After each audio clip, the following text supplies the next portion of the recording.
გურჯაანის მთავარ საფინანსო დოკუმენტს მუნიციპალიტეტის საკრებულო განიხილავს. ჩასწორებულ ვარიანტს კი მერია სავარაუდოდ მომდევნო კვირაში დაუბრუნებს. 2026 წლის ბიუჯეტი 40 მილიონი ლარით არის განსაზღვრული. დოკუმენტის მიხედვით ახალი წლიდან იზრდება სოციალური პაკეტისა და საბავშვო ბაღების დაფინანსება. მუნიციპალიტეტის 2026 წლის ადგილობრივი ბიუჯეტის საკრებულომ დეკემბრის ბოლომდე უნდა დაამტკიცოს. მომზადდა და გადაიგზავნა საკრებულოს განსახილველად. მთლიანად გურჯაანის ბიუჯეტი შეადგენს 40 მილიონს ამ პერიოდისათვის, რაც არის პირველად ჯერად დაგეგმილი, რაც ცვლილებებით ჩამოვა, არ ვიცი დაბრუნდება თუ არა.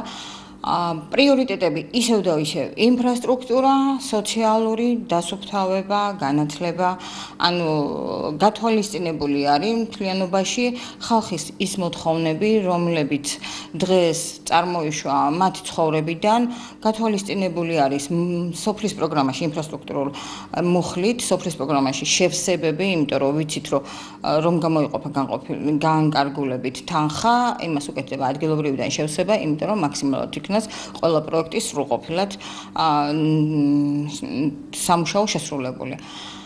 სოციალური პროგრამები გაიზარდა, სადღაც 150,000-ით, იმიტომ რომ ჩვენ გვაქვს საკმაოდ ბევრი და კარგი, რომელიც მორგებულია ზუსტად ხალხის მოთხოვნებზე და ამან განაპირობა ზუსტად, რომ შეძლებისდაგვარად გაზრდილიყო ამ მომსახურეობის ბიუჯეტი.